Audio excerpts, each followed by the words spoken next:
우리 5월 31일 우리 일부에 나오신 우리 사랑하는 성도님 한 분 한 분들 주님 이름으로 축복합니다.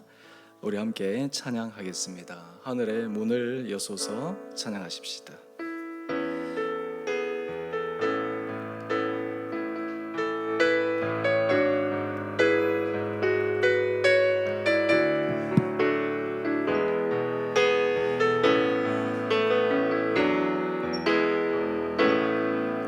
하늘의 문을 여소서 이곳을 주목하소서 주를 향한 노래가 꺼지지 않으니 하늘을 열고 보소서 이곳에 임재하소서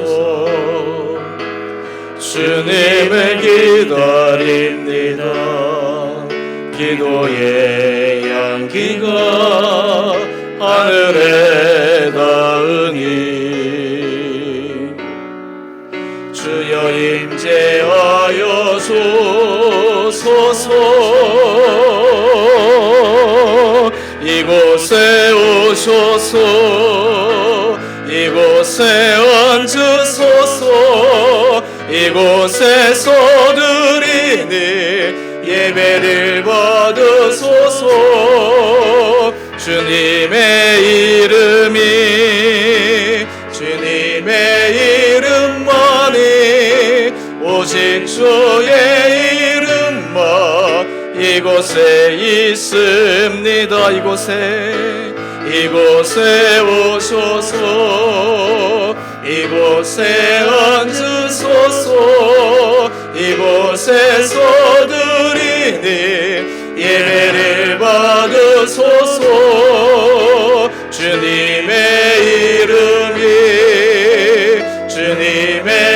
이름만이 오직 주의 이름만 이곳에 있습니다.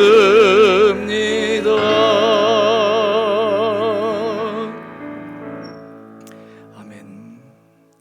우리 다 같이 자리에서 일어나셔서 5월 31일 우리 성령 강림 주일 예배 하나님 앞에 드리겠습니다.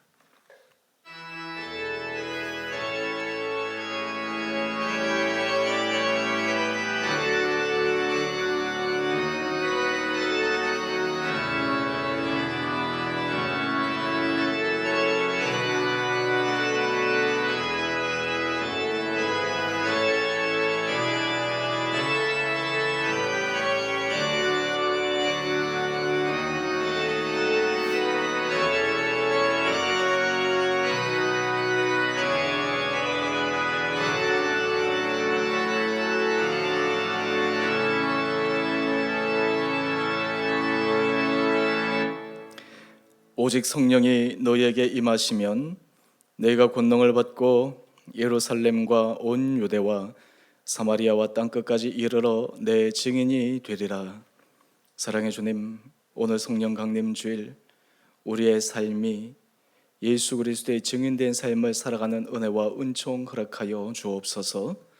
하나님은 영이시니 예배하는 자가 영과 진리로 예배할지니라. 아멘. 사랑의 주님, 주님 앞에 예배드리는 이 첫 시간 우리의 마음과 우리의 삶에 지나간 시간을 주님 앞에 겸손하게 고백합니다. 주님, 우리를 긍휼히 여겨 주셔서 날마다 우리의 삶이 예수 그리스도를 닮아가며 우리 안에 예수 그리스도의 형상이 이루어지며 우리의 삶이 예수 그리스도를 증언하는 증언자의 삶을 살아가는데 조금도 부족함 없게 하여 주옵소서. 지나간 시간 가운데 우리가 믿는 자로서 예수 그리스도를 주라 고백하는 자로서 하나님 앞에 여러 연약한 부분들을 이 시간 고백하오니 주님 저에게 긍휼을 베풀어 주옵소서. 이 시간 다 함께 주님 앞에 참회 기도로 나아가도록 하겠습니다.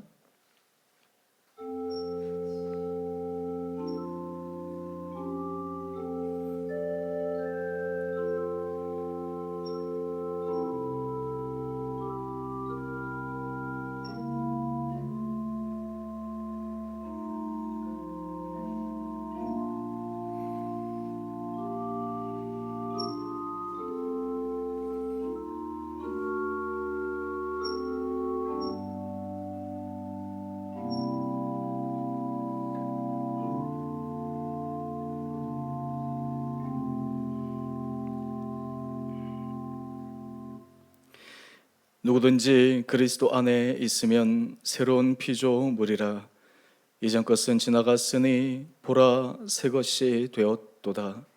사랑의 주님, 주님의 약속의 말씀처럼 우리의 삶이 예수 그리스도 안에 날마다 새롭게 변화되는 은혜의 은총을 허락하여 주시기를 우리 사랑하신 예수님 이름으로 기도드리옵나이다. 아멘. 우리 다 함께 사도신경으로 신앙 고백하겠습니다. 나는 전능하신 아버지 하나님 천지의 창조주를 믿습니다. 나는 그의 유일하신 아들 우리 주 예수 그리스도를 믿습니다. 그는 성령으로 잉태되어 동정녀 마리아에게서 나시고 본디오 빌라도에게 고난을 받아 십자가에 못 박혀 죽으시고 장사된 지 사흘 만에 죽은 자 가운데서 다시 살아나셨으며 하늘에 오르시어 전능하신 아버지 하나님 우편에 앉아 계시다가 거기로부터 살아있는 자와 죽은 자를 심판하러 오십니다. 나는 성령을 믿으며 거룩한 공교회와 성도의 교제와 죄를 용서받는 것과 몸의 부활과 영생을 믿습니다. 아멘. 우리 다 같이 자리에 앉으셔서 우리 찬송가 195장 함께 찬양하겠습니다.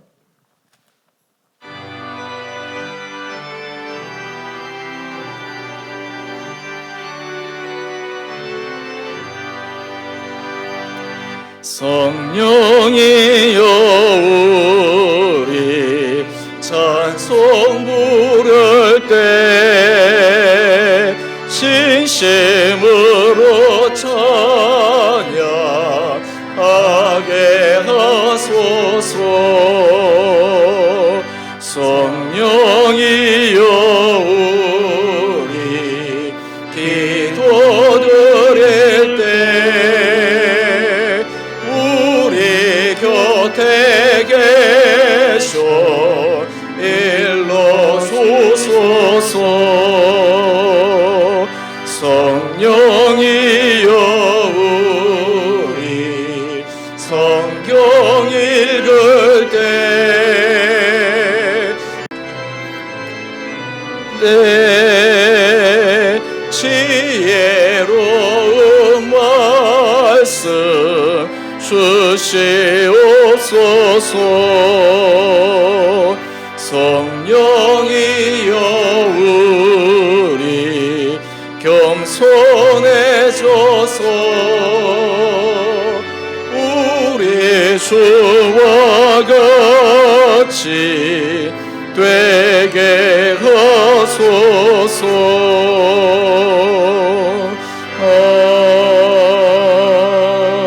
아멘.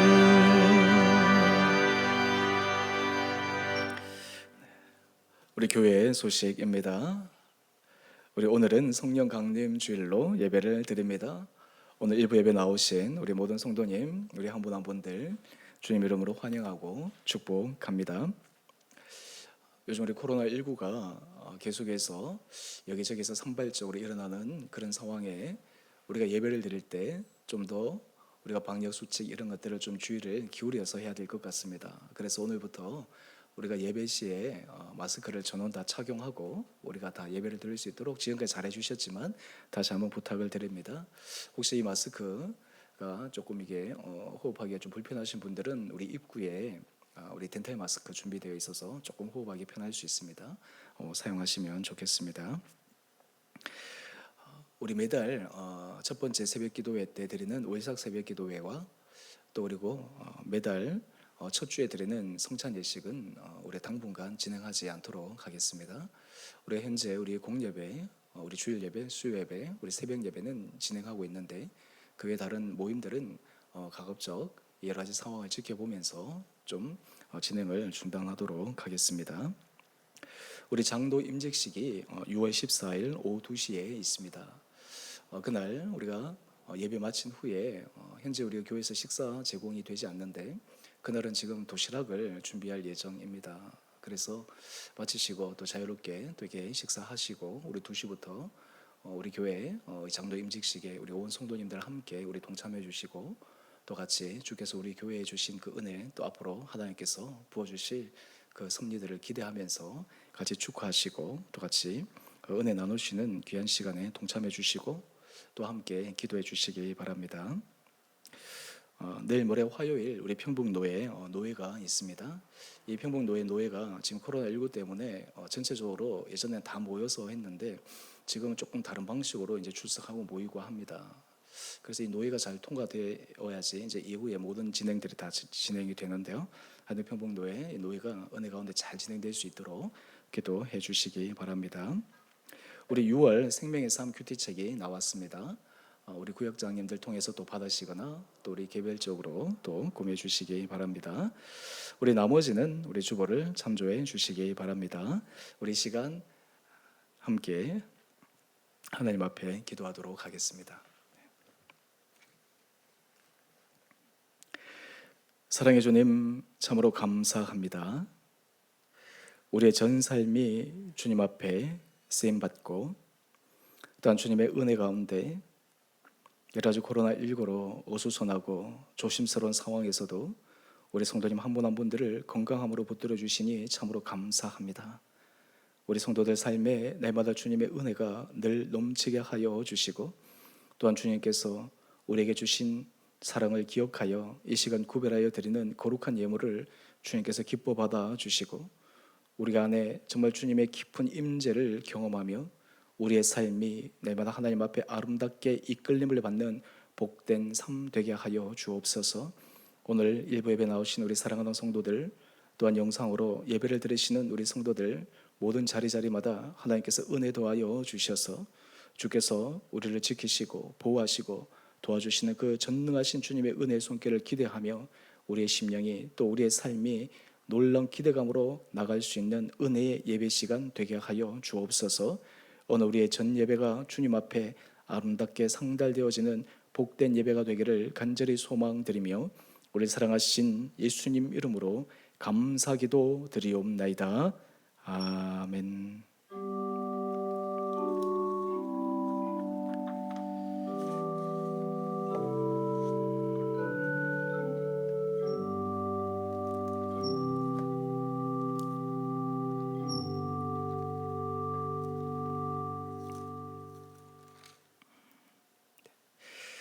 우리 오늘 말씀은 두 부분을 보도록 하겠습니다. 먼저 갈라디아서 5장 16절에서 18절까지 말씀과 에베소서 5장 18절에서 20절까지 말씀입니다. 먼저 갈라디아서 말씀 제가 읽겠습니다. 내가 이르노니 너희는 성령을 따라 행하라. 그리하면 육체의 욕심을 이루지 아니하리라. 육체의 소욕은 성령을 거스르고 성령은 육체를 거스르나니 이 둘이 서로 대적함으로 너희가 원하는 것을 하지 못하게 하려 함이니라. 내가 만일 성령의 인도하시는 바가 되면 율법 아래에 있지 아니하니라. 아멘. 이어서 에베소서 5장 18절에서 20절까지 말씀입니다. 술 취하지 말라. 이는 방탕한 것이니 오직 성령으로 충만함을 받으라. 시와 찬송과 신령한 노래들로 서로 화답하며 너희의 마음으로 주께 노래하며 찬송하며 범사에 우리 주 예수 그리스도의 이름으로 항상 아버지 하나님께 감사하며 아멘. 우리 성령 강림 주일, 우리 주일 예배 나오신 여러분 한 분 한 분들 주님께서 우리 가운데 임재하심을 깊게 경험하는 복된 시간 되기를 원합니다. 오늘 성령 강림 주일인데 제가 오늘 설교의 제목을 좀 도전적인 제목으로 잡았습니다. 왜 성령의 인도를 받아야 하는가? 아마 이 질문에 여러분들이 머릿속에 떠오르는 다양한 또 그리고 즉각적인 그런 답들이 있을 것입니다. 저는 오늘 성령 강림 주일 오늘 신앙의 보다 근본적이고 핵심적인 부분에 대해서 이 성령의 인도하심과 연관해서 함께 생각해 보기를 원합니다. 현재 우리가 삶을 살아갈 때 지금 나는 내 인생을 잘 살고 있는가? 그리고 나는 내 인생이 정말 후회 없는 삶을 지금 살아가고 있는가? 그러기 위해서 우리는 우리의 지난 인생을 평가할 수 있는 그 평가의 기준들이 필요합니다. 무엇을 가지고 우리의 인생을 평가하고 무엇을 가지고 우리의 인생을 바라볼 때 우리 인생을 제대로 우리가 평가할 수도 있고 성찰할 수도 있을 것인가 라는 것입니다. 하버드 경영대학원 교수였던 클레이튼 크리스텐슨이 쓴 유명한 책이 있습니다. 당신의 인생을 어떻게 평가할 것인가 라고 하는 책입니다. 이 원래 영어 제목은 How will you measure your life? 라고 하는 책인데요. 이 클레이턴은 세계 경영학 구루이자 파괴적 혁신 이론을 주창해서 유명해진 사람입니다. 이분이 안타깝게도 올 1월에 생을 67세로 마감을 했습니다. 이분이 2010년에 암 진단을 받고 힘겨운 시간을 보내면서 그 하버드 경영대학원에서 여러 가지 강의를 하는데 제일 마지막에 그는 이런 질문으로 그의 강의를 맺었습니다. 그것이 바로 당신의 인생을 어떻게 평가할 것인가? 이것이 하버드 경영대학원 그가 했던 강의의 마지막 질문이었습니다. 아마 그가 암으로 힘든 시간들을 보내면서 오히려 경영학계 여러 가지 원리들을 인생 가운데서 그가 접목을 지켜서 어떻게 하면 정말 인생을 성공적으로 살아갈 수 있을 것인가 라고 하는 것들을 그 하버드생, 그 경영대학원생들에게 마지막 강의로 알려준 강의입니다. 그는 학생들에게 늘 이렇게 이야기를 합니다. 단기적 결과와 수익률에 얽매이지 말고 그 이상을 추구해라. 이 경영학 교수가 단기적인 이 수익률과 결과에 얽매이지 말고 그 이상을 추구해라. 도대체 그가 얼핏 보면 이 경영학 교수로서 얘기하는 것보다 무슨 철학자로서 얘기하는 것과 같은데 도대체 이 책에서 어떤 것을 얘기하고 있는지 제가 짧게 말씀을 드리겠습니다. 이 책은 이 경영학의 몇 가지 이론들을 가지고 우리가 삶을 살아갈 때 성공적인 삶, 행복한 삶을 살아갈 수 있는 그 원리들을 도출해 낼 수 있도록 도움을 주는 책입니다.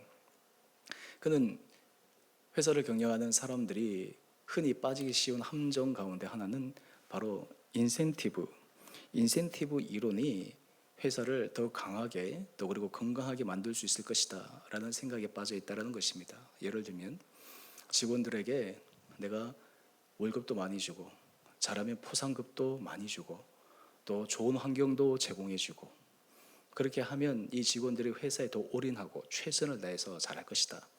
그래서 잘하는 사람에게는 상, 못하는 사람에게는 그에 걸맞는 책임 이런 것들을 통해서 직원들의 능력을 최대치로 끌어올리려고 하는 그런 부분 그리고 그것이 맞다라고 생각하고 많은 사람들이 그 이론을 자기의 여러 가지 경영 현장에 접목시킨다라고 합니다.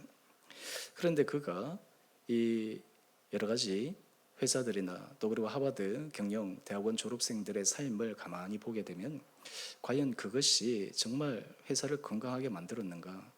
또한 동시에 그 안에 있는 사람들이 정말 그 회사에 대해서 목숨을 걸고 충성할 수 있는 사람으로 만들었는가? 라는 질문을 던지게 됩니다. 예를 들어서 비영리 단체의 사람들, 그 사람들은 돈도 별로 받지 않고 어떤 환경도 열악하고 그런데 어떤 사람들은 정말 평생을 그 비영리 단체에서 최선을 다해서 이 사회에 어떤 도움을 주기 위해 기여하는 장면을 보면서 만약에 인센티브 이론이 맞다면 그 사람들은 어떻게 설명할 것인가 라는 것입니다. 그래서 그가 새롭지는 않지만 여러 가지 동기 이론, 이 동기 이론이라고 하는 것이 있는데요. 이 동기 이론에도 한 몇 가지 종류가 있습니다. 그 가운데 그는 허스버그의 동기 이론을 가지고 옵니다. 허스버그라는 사람은 이 동기 이론에서 아주 일반 사람들이 갖고 있는 생각에 조금 생각을 가질 수 있는 그러한 제시를 하는데요. 동기 이론에 있어서 이것을 다른 말로 하면 투 팩터 모티베이션, 그래서 이요인 동기라고 합니다. 근데 이렇게 얘기합니다. 우리는 흔히 생각할 때 불만족을 줄이면 만족이 높아질 것이다 라고 이렇게 가정을 하지 않습니까? 근데 거기서 얘기하기를 그것은 다른 차원이다. 불만족을 줄인다고 해서 만족이 올라가지 않는다라고 하는 것입니다. 그래서 그는 이렇게 얘기합니다. 허스버그는 이 동기부여하는 이론에는 두 가지가 있는데, 먼저 첫 번째는 위생요인, 환경요인, 이것은 직무에 있는 사람들의 불만족을 제거할 수 있는 요인이다라고 하는 것입니다. 예를 들면 돈을 이렇게 월급을 많이 주고 포상해주고 좋은 환경을 허락해주고 이런 것은 그것으로 인해서 사람들이 만족감이 높아지는 것보다는 그것을 해주게 되면 그 사람이 불만족이 생기지 않는다라고 하는 것이에요. 이것을 우리 삶에도 한번 적용해 보면 그럴 것 같습니다. 여러분, 우리 삶에 있어서 무엇인가 성취가 되면 평생 그냥 행복하고 즐거울 것 같은데 어느 정도, 예를 들어서 뭐 돈이라든지 여러 가지 것들이 딱 주어졌을 때 그것이 계속해서 행복해집니까? 우리가 결혼할 때 우리가 가정의 달이지 마지막 날인데, 이 결혼할 때 우리가 정말 결혼만 하면 너무나 행복할 것이라고 생각했는데 그 행복하고 그 간결한 그 부분들이 얼마나 지속됩니까? 저는 이것을 보면서 아마 그러한 요인들, 환경 요인들, 이 불만족은 제거할 수 있지만 만족을 주지 않는 이유 가운데 하나는 바로 사람은 익숙해져 버리기 때문입니다. 회사에서도 월급을 처음에 받았을 때는 좋지만 이제 계속해서 많이 받게 되면 그것을 당연하게 여깁니다. 이제 안 주게 되면 불만족해지는 것이죠. 그러니까 이것은 만족감을 올리는 것보다는 불만족을 떨어뜨리는 그 요인이 있다라고 하는 것입니다. 또 하나의 요인이 무엇이냐면 바로 동기 요인인데요. 이것은 만족감을 높이게 하는 요인입니다. 충족 시에는 만족하게 되는데 이말 충족이 되지 않다 하더라도 불만족을 느끼는 것은 아니다라고 하는 것입니다. 여기에 해당되는 것이 예를 들어서 직원들이 또 그리고 직무에 있는 사람들이 인정을 받고 존중을 받고 또 그리고 자기가 책임감을 가지고 도전의식을 갖고 하는 이러한 부분들이다라고 하는 것이에요. 그러면서 이 클라이턴은 이 허스버그의 이 요인 동기 이론을 가지고 그의 경영학에 접목을 시킵니다. 많은 사람들은 이 불만족을 제거하는 이 환경 요인이 만족을 주는 요인이라고 생각하고 거기에 집착하는데 실제로는 그렇지 않다라고 하는 것입니다. 그러면서 이것을 삶에서도 그는 적용합니다. 많은 사람들이 인생을 살아갈 때 이 환경 요인을 추구하면서 살아가기 때문에 거기에 대해서 주어졌거나 달성했을 때는 진정한 만족이 일어나지 않는다라고 하는 것입니다. 삶에 있어서 좋은 환경, 하나님이 주신 은혜, 축복 이런 것들이 순간에 있으면 만족할 수 있지만 그것으로 인해서 평생 감사하고 평생 기뻐하고 평생 행복해 할 수 없는 것이 바로 여기에 있다라는 것입니다. 그러면서 이 저자는 이렇게 얘기를 합니다. 중요한 것은 인생에 있어서 기업도 마찬가지지만 가장 중요한 목적을 정하는 것이 정말 필요하다라는 것을 얘기하고, 인생에 있어서도 사람을 행복하고 사람을 가치 있게 만드는 것은 그 인생의 목적을 어디에 정확하게 설정하느냐에 따라서 달려있다라는 것을 얘기합니다. 다른 말로 하면 결국 우리의 인생에 있어서 우리가 동기부여를 하고 계속 앞으로 달려나갈 수 있는 것은 우리 인생의 목표와 목적을 어디에 두고 있는가에 따라서 현재 삶이 우리가 전혀 다른 차원으로 반응하면서 살아갈 수 있다라고 하는 힌트를 얻을 수가 있습니다. 그렇다면 성경은 우리의 인생의 목적에 대해서 무엇이라고 이야기를 할까요? 성경에서는 우리의 인생이 어떤 삶을 추구하고 살아가야 되는 것이 가장 핵심적인 부분이라고 우리에게 말씀하고 있습니까? 이 땅에서 성공하고 정말 여러 가지 것들을 누리고 풍족하고 풍성한 삶, 허스버그의 이 요인 이론에 의하면 그것이 마치 환경 요인인데 그것을 목적에 두고 가면 불만족은 없어질지 모르겠지만 깊은 만족감이 일어나지 않는 그 요인을 우리가 붙들고 갈 것인가 라고 하는 것이에요. 구약에 이 세상의 모든 것들을 누려본 사람, 부귀, 영화를 누려본 한 사람, 우리는 솔로몬을 머릿속에 떠올립니다. 그 솔로몬이 그가 말년에 그는 전도서를 지으면서 그는 이런 고백을 합니다. 전도서 1장 1절 2절 말씀인데요. 다윗의 아들 예루살렘의 왕 전도자의 말씀이라. 전도자가 이르되 헛되고 헛되고 헛되고 헛되니 모든 것이 헛되도다 라고 이야기를 해요. 그래서 우리가 얼핏 전도서를 보면 헛되다라는 얘기만 나오니까 이것은 허무주의에 대한 어떤 그런 책인가라고 하는데 전혀 그렇지가 않습니다. 도대체 헛되다라고 하는 것이 무슨 의미냐? 우리가 그냥 감으로 잡을 수 있지만 이것을 영어로 보면 조금 더 분명하게 다가옵니다. NIV에서는 이 헛되다를 이런 단어를 사용합니다. meaningless. 의미가 없다는 거예요. 인생이 별로 의미가 없다. 허탄하다. 그가 온갖 세상의 부귀 영화를 다 누렸는데 그가 고백했던 것이 meaningless다라고 하는 것이에요. 그러면 이 솔로몬이 마지막에 인생에 있어서 추구해야 될 궁극적인 목적을 그는 어떻게 제시하고 있는가? 전도서 12장 13절 가면 이렇게 그는 이야기를 합니다. 일의 결국을 다 들었으니 하나님을 경외하고 그의 명령들을 지킬지어다. 이것이 모든 사람의 본분이니라 라고 이야기를 합니다. 인생에 있어서 가장 중요한 그 하나의 목적이 하나님을 경외하고 그의 명령을 지킬지어다 라고 이야기를 합니다. 근데 여기서 우리가 하나 주의를 기울여야 될 것이 있습니다. 그러면 인생이 단지 하나님의 말씀을 율법적으로 또 그리고 나타나는 것을 실천하는 쪽에만 집중하면 우리의 인생이 달라지는가? 근데 그러면 왜 하나님을 경외하고 그의 명령을 지켜나가야 되는가라고 하는 것입니다. 그것을 통해 궁극적으로 이루고자 하는 것이 무엇인가라고 하는 것들을 우리는 생각해 보아야 합니다. 이 솔로몬의 아버지 다윗은 그 인생의 목적에 대해서 그는 분명한 확신을 갖고 있었습니다. 그가 시편 17편 15절에 이렇게 이야기를 합니다. 나는 의로운 중에 주의 얼굴을 배우리니 깰 때에 주의 형상으로 만족하리이다. 다윗은 그의 인생의 목적이 그가 주의 얼굴을 뵐 때 주의 형상으로 만족할 수 있는 그 마음, 또한 동시에 이것을 신약으로 와서 우리가 몇 가지를 살펴보면 우리 인생의 가장 신앙의 중요한 목적 가운데 하나는 바로 하나님을 본받는 삶, 이것이 에베소서 5장 1절에서 우리에게 이야기를 하고 있습니다.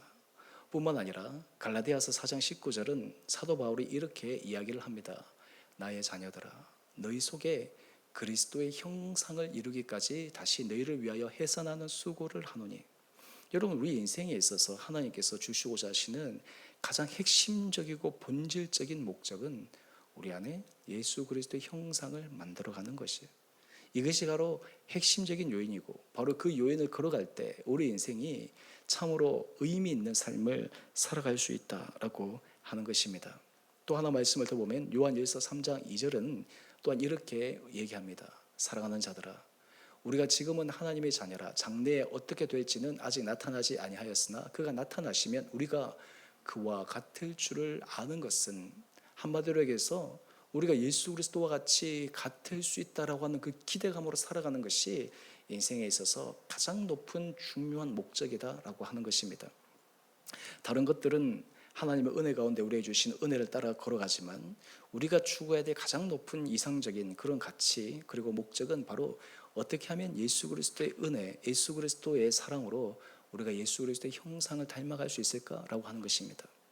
여러분, 오늘 주보 칼럼에 보면 제가 마부작침이라는 고사성어 이야기를 썼습니다. 이 고사성어는 도끼를 갈아서 바늘을 만든다라는 의미입니다. 열심히 노력하면 도끼를 갈아서 바늘로 만들 수 있다라고 하는 것입니다. 여러분, 우리 인생에 있어서 이런 하나님께 주신 이 가치와 그리고 이 높은 이상이 어떻게 그것이 이루어질 수 있을까? 얼핏 보면 불가능해 보입니다. 어떻게 우리가 예수 그리스도의 형상을 입고 살아갈 수가 있고 또 그리고 그 길을 우리가 담대하게 걸어갈 수 있을까?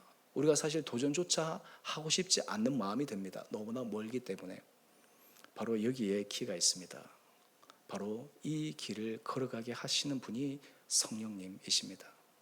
성령님이 이 땅 가운데 우리의 삶을 인도하시고 우리의 내주하시고 성령의 충만함을 통해서 우리에게 궁극적으로 우리 삶을 끌어가시려고 하는 목적이 바로 하나님의 형상 예수 그리스도의 은혜 아래 우리 삶이 이끌릴 수 있는 삶을 살아갈 수 있는 그 힘이 바로 성령의 힘에 의해서 가능하기 때문에 그러합니다.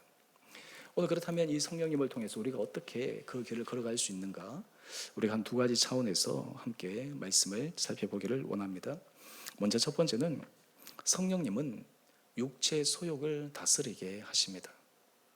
여러분, 우리가 예수 그리스도의 은혜 형상 아래 우리의 삶에 높은 목적을 두게 되면 가장 크게 방해가 되는 것이 바로 우리의 내적인 치열한 전투입니다. 갈라디아서 5장 16절 말씀을 한번 보시죠. 내가 이르노니 너희는 성령을 따라 행하라. 그리하면 육체의 욕심을 이루지 아니하리라. 여러분, 우리 안에는 고상하고 고귀한 그런 마음의 갈망과 은혜가 있습니다. 그래서 그 은혜를 따라, 하나님께 주신 은혜를 따라 그 성령의 은혜로 가기를 원하는데 그것을 방해하고 잡아당기고 하지 못하도록 하는 그것이 바로 우리 안의 육체의 욕심입니다. 이 갈라디아서 5장 19절 20절에는 이 육체의 욕심, 육체의 일을 좀 더 구체적으로 우리에게 소개하고 있습니다. 한번 몇 가지를 볼까요? 육체의 일은 분명하니, 그러면서 음행, 더러운 것, 호색, 우상숭배, 주술, 원수 맺는 것, 분쟁, 시기, 분냄, 당 짓는 것, 분열, 이단, 투기, 술 취함, 방탕함. 여기 대해서 일일이 제가 다 설명을 하지 않아도 사실 우리 인생에 있어서 많은 고통을 주고 힘들게 하고 우리 인생을 낭패를 끄는 것들이 바로 이 육체의 일로 인해서 일어난다라고 하는 것입니다. 다른 말로 하면 만약 이런 일이 없다면 우리의 인생에 있어서 우리의 삶은 어떻게 되어질까? 하나님의 은혜 가운데 성령께서 우리의 삶을 이끌어 올리시게 되면 우리의 전 삶은 어떻게 바뀌어질 수 있을까라고 하는 것이죠. 그래서 갈라디아서 5장 22절 23절 성령의 열매에 대해서 얘기합니다. 사랑, 희락, 화평, 오래 참음, 자비, 양선, 충성, 온유, 절제. 여러분, 이것은 단지 심리적인 차원에서의 문제일 뿐만 아니라 이것은 예수 그리스도의 형상을 우리가 입어감에 있어서 하나님께서 성령의 은혜로 우리에게 주시는 성령의 아름다운 열매입니다. 여러분, 우리 삶에 이런 것들이 맺어지기 시작하면 우리 삶에는 굉장한 성과들이 일어날 수가 있습니다. 우리 마음의 스트레스와 힘듦과 갈등으로 인해서 때로는 우리가 육체가 아프기도 하고 고통당하기도 하고 또 여러 가지 관계 속에서 어려움을 겪기도 하고 또 여러 가지 일에 있어서도 우리가 굉장히 여러 가지 답답한 가운데 있게 하는데 이 성령의 은혜의 열매는 우리로 하여금 그런 막히고 어떤 의미에서 우리를 얽어매고 하는 이런 것들을 풀어낼 수 있는 놀라운 비결이다라고 하는 것입니다. 그럼 여기에 우리에게는 몇 가지 질문이 떠오릅니다. 먼저 첫 번째는 그렇다면 나도 이 성령님의 인도하심을 따라 육체의 소욕을 이기고 이 길을 갈 수 있다라고 하는데 그럼 내 안에는 과연 성령이 계시는가? 예전에 이 성령님이 있는가 없는가라고 하는 분명한 증거를 어느 교파에서는 방언으로 이야기를 했습니다. 사실 방언은 성령의 한 은사이기 때문에 성령께서 은사를 주셔서 방언을 하게 하시는 것은 놀라운 일입니다. 그렇다면 이 성령은 어떤 사람에게 임하는가? 고린도전서 12장 3절 말씀인데요. 한마디로 얘기하면 예수 그리스도를 저주할 자라 하지 아니하고 예수를 주라 고백할 수 있다라고 하는 것이 이미 우리 안에 성령께서 역사하고 계시다라고 하는 것이에요. 우리 모든 믿는 사람들이 예수를 주라 고백할 수 있다라고 하는 것은 이미 우리 안에 이 성령님이 역사하고 있다라고 하는 전조를 우리가 알 수 있다라고 하는 것입니다. 자, 그러면 여기에 질문이 있습니다. 그럼 이 성령님, 우리가 예수 그리스도 주라 고백하긴 하는데 물론 때로는 그 고백에 있어서의 정도의 차이가 있겠지만 단지 고백만 하면 우리 성령이 우리 육체의 소욕을 다스리는가? 여러분, 우리가 경험적으로 그렇지 않다라고 하는 것을 너무나 잘 알고 있지 않습니까?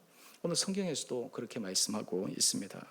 갈라디아서 5장 17절의 말씀을 한번 보시죠.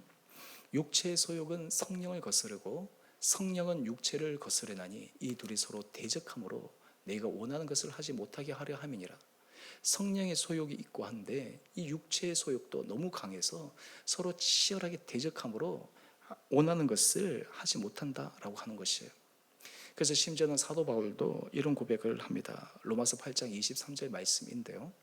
내 지체 속에 한 다른 법이 내 마음의 법과 싸워 내 지체 속에 있는 모든 죄의 법으로 나를 사로잡는 것을 보는도다. 여러분, 우리 인생에 있어서 가장 큰 갈등 가운데 하나는 말씀을 들어서 알고 그 길을 걸어가고 싶은데 우리 마음이 그렇게 따라가지 못하는 것입니다. 그렇게 하고 싶은데 잘 되어지지 않는 것입니다. 우리가 하나님 앞에서 은혜를 간구하는 이유 가운데 하나는 우리 육체의 소욕과 이 육체의 부분이 너무나 크기 때문에 성령께서 역사하시려고 하더라도 그 부분이 강력하게 우리를 통제하고 우리를 다스리지 못하기 때문입니다. 그렇다고 해서 우리는 그러면 성령의 역사, 성령의 능력이 약한가라고 하는 이 질문에 대해서는 우리가 다른 차원에서 질문을 해야 합니다. 그렇다면 어떻게 하면 성령님이 우리의 삶을 온전히 지배하셔서 우리의 삶이 하나님께서 기뻐하시는 그 길을 걸어갈 수 있을 것인가? 오늘 우리가 이 성령 강림 주일 어떻게 하면 그 길을 걸어갈 수 있을 것인가? 바로 그 키는 우리 두 번째인데요. 성령 충만을 통해 인생이 새롭게 변화될 수 있다라고 하는 거예요. 여러분, 성령께서 우리의 삶을 끌어가기 위해 우리에게 가장 중요한 것 가운데 하나는 성령이 충만해야 된다라고 하는 것입니다. 오늘 우리 에베소서 5장 18절 말씀을 한번 보시죠. 오늘 거기는 두 가지를 대비시키면서 이야기를 합니다. 술 취하지 하지 말라. 이는 방탕한 것이니 오직 성령으로 충만함을 받으라. 여기서 충만함을 받으라 라고 하는 이 단어를 영어에서는 어떻게 얘기했냐면 채운다 라고 하는 것이에요. 성령으로 채운다. 그래서 가득 차게 한다 라는 것이에요. 우리가 술 취하지 말라 라고 하면 술이 우리를 지배하는 것처럼 성령을 우리 가운데 가득 차게 되면 성령이 우리도 어찌할 수 없는 그것을 성령께서 끌어가신다라고 하는 것입니다. 여러분, 저는 여러 가지 코로나19나 어려운 상황이나 우리 힘든 상황 가운데서 여러분 한 분 한 분들 가운데 하나님의 영이 충만하게 임하게 될 때 우리에게는 어떤 역사가 일어날 수 있을까? 왜 많은 성경의 사람들 또 오순절 성령 강림의 사람들이 경험했던 그 성령의 충만한 역사의 은혜를 우리는 왜 경험하지 못하고 또한 도시에 그것을 추가하려고 하지 않는가라고 하는 것이에요. 오늘 하나님께서 약속하신 말씀을 한번 봅시다. 사도행전 2장 17절 말씀인데요. 오늘 오순절 성령 강림 후에 사람들이 그 장면을 보고 깜짝 놀라 있는 사람들에게 이야기를 하는 장면입니다. 이 요엘서 말씀을 인용한 것이죠. 하나님이 말씀하시기를 말세에 내가 내 영을 모든 육체에 부어주리니 너희 자녀들은 예언할 것이요. 여기서 다른 말로 바꾸어 보면 젊은 사람들은 이상과 비전이 생긴다라고 하는 거예요. 환경 가운데서 좌절하고 주저앉고 낙망하고 포기하는 것이 아니라 새로운 힘의 도전을 할 수 있다라고 하는 것입니다. 또한 동시에 이 젊은이들은 환상을 본다. 우리의 자녀들은 예언을 하고 우리 젊은이들은 환상을 보면서 그 길을 걸어갈 수 있다라는 것인데요. 또한 이어서 한번 보시죠. 너희의 늙은이들은 꿈을 꾸리라. 보통 늙으면 많은 사람들이 이제 인생의 마감이라 생각하는데 꿈을 꾼대요. 마음속에 기대와 벅찬 감격으로 간대요. 우리가 여러 가지 것들을 보면 이것은 나이를 초월해서 성령께서 우리 가운데 임하시게 되면 어떤 연령대에 있는 사람이든지 어떤 현재 상황에 처해 있든지 하나님께서 그 사람에게 새로운 기대감을 가지고 새로운 도전의식을 가지고 힘있게 나갈 수 있다고 하는 거예요. 그것이 무엇입니까? 제가 설교 초두에 말씀드린 것처럼 우리가 예수 그리스도의 형상을 닮아가는 것이에요. 제가 오늘 예배를 첫 시작할 때 제가 사도행전 1장 8절 말씀 오직 성령이 너에게 마시면 제가 그 말씀을 읽었는데요. 내 증인이 되리라 라고 말씀하셨잖아요. 여러분, 이 세상 가운데 하나님께서 우리에게 원하시는 것은 예수 그리스도의 증인된 삶. 여러분, 우리가 예수 그리스도의 증인된 삶을 어떻게 보여줄 수 있겠습니까? 이거는 뭐 전도에 대한 문제라고 얘기할 수 있는데요. 더 핵심적인 문제는 이것입니다. 내가 예수 그리스도를 믿어보니까 이것은 너무너무 좋아. 예수 그리스도를 믿어보니까 예수 그리스도가 내 삶을 변화시키셨어. 예수 그리스도가 내 삶을 새롭게 바꾸어 주셨어. 바로 그 증인이 되라고 하는 거예요. 그것을 통해서 사람들에게 증언하고 증거할 때 놀라운 은혜 전도의 역사가 일어날 수 있다라고 하는 것입니다. 여러분, 우리의 삶 가운데 하나님께서는 그런 은혜 허락하여 주시기를 원합니다. 이 성령의 충만과 성령의 임재는 우리로 하여금 예수 그리스도의 증인으로서 이 길을 걸어가는 것이 그는 불가능한 일이야. 그는 옛날 일이야. 그건 다른 사람의 일이야. 그것은 뭐 좀 열성적인 사람의 일이야. 광신적인 사람의 일이야. 라고 하는 것이 아니라 정말 예수 그리스도가 우리 가운데 계시고 성령님이 임재하시면 놀라운 일이 일어날 수 있어. 바로 거기에 대한 증인이 바로 나야. 라고 하는 것을 경험할 수 있다고 하는 거예요. 바로 이 성령의 충만은 우리로 하여금 이 길을 걸어갈 수 있도록 힘과 은혜를 주신다라고 하는 것입니다. 또한 동시에 이 길을 걸어가게 될 때 하나님께서 우리의 삶에 놀라운 지혜를 허락하여 주시는데요. 우리 에베소서 5장 15절 16절 말씀을 보면 지혜 없는 자같이 하지 말고 지혜 있는 자같이 하여 세원을 아끼게 됩니다. 주어진 시간과 주어진 환경과 여건 가운데 아끼는 거예요. 여러분, 사실 우리의 현재 삶에 있어서 우리가 잘 못 보아서 그렇지 많은 기회가 우리에게 주어졌습니다. 하나님께서 우리에게 할 수 있는 여러 가지 상황들을 주셨어요. 잘 몰라서 그렇지. 자녀를 다 키우고 난 다음 부모님들이 그런 얘기를 종종 하는 것을 봅니다. 내가 자녀를 키울 때 예전에 그렇게 했었어야 되는데, 이렇게 했었어야 되는데. 근데 여러분, 우리가 달리 돌이켜 생각하면 하나님께서 우리에게 성령의 충만함으로 지혜를 주시면 세월을 아끼면서 그 가운데 해야 될 것, 그 가운데 우리가 집중해야 될 것, 그 가운데 우리가 온 힘을 기울여서 해야 될 것을 깨닫게 하시는 거예요. 그래서 궁극적으로 어떻게 할까요? 에베소서 5장 17절 말씀인데요. 그러므로 어리석은 자가 되지 말고 오직 주의 뜻이 무엇인가 이해하라. 여러분, 성령의 충만함은 우리의 삶의 현장 가운데서 주의 뜻을 분별하며 이해하는 것입니다. 하나님, 내가 이 모든 일들을 통해 정말 내 안에 예수 그리스도의 형상이 이루어지기를 원합니다. 하나님, 우리의 삶의 모든 자리들이 하나님의 은혜의 축복 안에 있고 그것이 목적과 그것이 유일한 내 인생의 목표가 아니라 그것을 통해 내가 하나님의 은혜 가운데서 새로워질 수 있기를 소망합니다. 우리가 공경 가운데 있고 어려움 가운데 있고 때로는 여러 가지 힘든 가운데 있을 때 하나님, 성령께서 우리 가운데 지혜 도와해 주시고 힘 도와해 주셔서 하나님께서 정말 우리에게 말씀하시는 그 은혜가 무엇인지를 깨닫게 하여 주십시오. 이것이 바로 성령 충만한 자가 삶 가운데서 현실을 이해하고 받아들이고 길을 걸어갈 수 있는 비결입니다. 여러분, 이 길을 걸어갈 때 많은 사람들이 우리를 보고 당신은 어떻게 보면 눈에 보이는 불가능한 일을 도전해 가는데 당신의 삶을 보니까 나는 예수 그리스도가 살아계신 것을 믿어야 되겠다라고 하는 증언이 나올 수 있다라고 하는 것이에요. 여러분, 우리가 인생을 살아가면서 우리 인생의 길을 걸어갈 때 주변의 사람들에게 내가 당신의 걸어가는 길을 보면 나는 예수가 바로 주시다라고 하는 것을 믿을 수 있다라고 하는 것, 이것이 바로 성령의 인도함을 받는 사람입니다. 반대로 좀 부끄러운 일이지만 만약에 당신이 예수를 믿고 당신의 삶을 바라보면 만약에 그 예수가 정말 당신이 믿는 예수라면 나는 그 예수를 믿고 싶지 않다라는 얘기를 만약에 사람들이 하게 된다면 그것은 우리 안에 정말 큰 부끄러움일 뿐만 아니라 하나님 앞에서도 죄송스러운 일이지 않겠습니까? 성령의 충만은 바로 하나님께서 이 길을 걸어갈 수 있는 힘과 은혜를 주신다라고 하는 것이에요. 그럼 어떻게 하면 우리가 이 길 가운데 성령의 충만 은혜 역사를 받아 누릴 수 있을까? 제가 짧게 두 가지만 먼저 말씀을 드리겠습니다. 먼저 첫 번째, 우리 삶의 자리에 날마다 예배의 자리가 회복되어야 됩니다. 말씀과 기도, 찬송의 자리가 날마다 회복되어야 합니다. 이것이 없이는 성령께서 우리의 삶을 온전히 주장할 수가 없습니다. 에베소서 5장 19절 말씀을 보면 시와 찬송과 신령한 노래들로 서로 화답하며 너희의 마음으로 주께 노래하며 찬송하라. 하나님 앞에 찬송하고 하나님 앞에 우리의 모든 마음을 올려드리는 그 예배의 자리가 우리로 하여금 성령이 충만한 방법이라고 하는 거예요.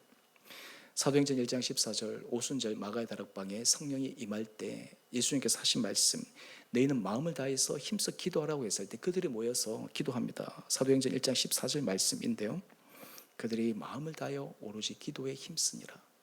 여러분, 이럴 때 성령께서 역사하시는 거예요. 우리가 그저 가만히 앉아서 저에게 주십시오 이것이 아니라 우리가 이런 하나님 앞에서 예배, 하나님 앞에서의 찬양, 기도, 말씀, 이러한 것들이 집중되어지고 우리 삶에 분명히 세워지게 될 때 하나님께서 우리에게 은혜를 주시는 것입니다. 여러분, 코로나19 이 상황 가운데 여러분 정말 하나님의 기적의 은혜와 능력의 주인공이 되고 싶으십니까? 하나님께서 나를 바꾸어 주시고 내 삶은 정말 새로워졌다라고 하는 그런 간증을 여러분 하기를 원하십니까? 우리의 삶의 자리에 하나님 앞에 드리는 이 예배의 시간이 확보되어야 됩니다. 기도와 찬양과 이 말씀, 이것은 가장 베이직한 것이고 우리 삶에 반드시 세워야 될 부분입니다. 그 다음에 두 번째가 무엇이냐면요, 감사입니다. 에베소서 5장 20절 말씀인데요, 범사에 우리 주 예수 그리스도의 이름으로 항상 아버지 하나님께 감사하며. 여러분, 예수 그리스도 이름으로 항상 아버지 하나님께 감사하는 거예요. 여러분, 육체의 일, 이 마귀가 하는 가장 큰 일 가운데 하나가 감사하지 못하게 하는 것입니다. 유다서 1장 16절 말씀을 보면 여기엔 이단들에 대해서 이야기를 하면서 그 사람들의 특징에 대해서 말을 하고 있는데요. 이 사람들은 원망하는 자며 불만을 토하는 자며 그 정욕대로 행하는 자라.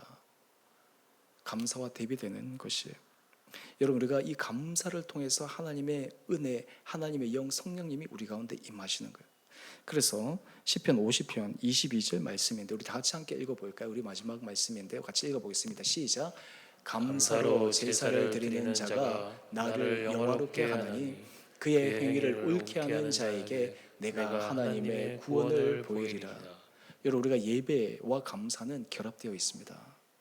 우리가 예배, 찬송과 기도 이뿐만 아니라 삶 가운데 여기서 감사로 제사를 드리는 것은 감사로 예배를 드리는 것이거든요. 바로 하나님 앞에 감사함으로 올려드리는 것이 바로 예배다라고 하는 것이에요.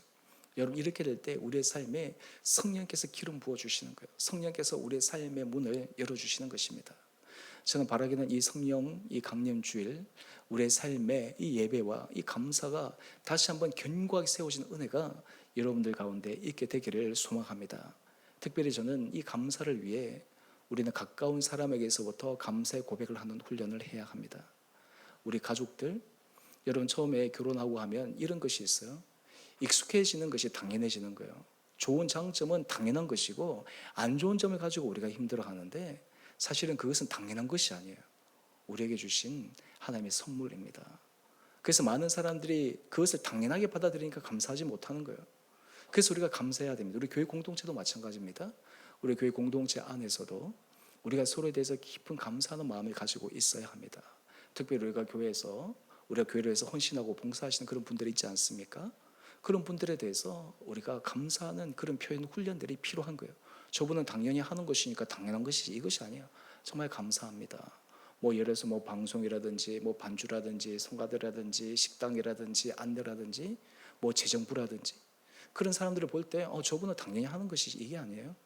우리 하나님 앞에 정말 감사합니다 라는 그 마음으로 그분에게 땡큐하는 그 훈련, 여러분 이것이 하나님 앞에 올려드리는 거룩한 제사요. 그것이 바로 성령의 충만 은혜 역사를 경험하는 사람일 줄 믿습니다. 저는 바라기는 이 오순절 성령 강림 단지 하나의 역사적인 사건 또한 우리에게 일어나는 추상적인 일이 아니라 오늘 우리의 삶의 현장 가운데 성령께서 우리의 삶을 예수 그리스도의 형상으로 닮아가는 그 은혜가 저와 여러분 가운데 있게 되기를 주님의 이름으로 축원드립니다. 우리 함께 우리 190장 우리 1절만 찬양하겠습니다.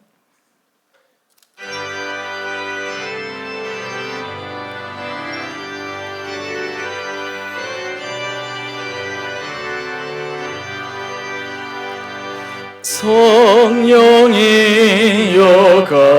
강림하사 나를 감화시고 애통하며 회개한 바 충만하게 하소서. 예수여 비오니 나의 기도 들으사 애통하며 회개한 바 충만하게 하소서.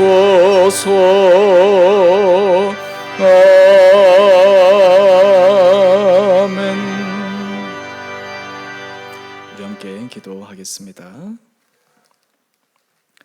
사랑의 주님, 오늘 성령 강림주일을 맞이하여 우리 사랑하는 성도들, 우리 인생에 우리 신앙의 가장 높고 가장 고결하고 핵심적인 예수 그리스도를 닮아가는 것이 또 하나님의 형상, 또 하나님의 을 본받는 것이 우리 삶의 가장 중요한 우선순위에 놓이게 하여 주셔서 날마다 성령의 인도하심을 받아 우리 성품이 변화되고 성령께서 우리의 삶을 이끌어 가심으로 우리의 가정, 또 우리가 하는 일터, 또 우리의 모든 삶의 자리 가운데 정말 하나님이 이끌어 주시는 것을 경험하게 하여 주시고, 때로는 삶의 여러 가지 어려움과 힘든 순간 가운데서도 주님께서 우리에게 알려주기를 원하시는 주의 뜻을 분별하여 모든 것을 믿음으로 승리해가는 우리 모든 복된 성도들 되게 하여 주셔서 우리 사랑하는 한 분 한 분들이 정말 예수의 증인으로서 이 땅 가운데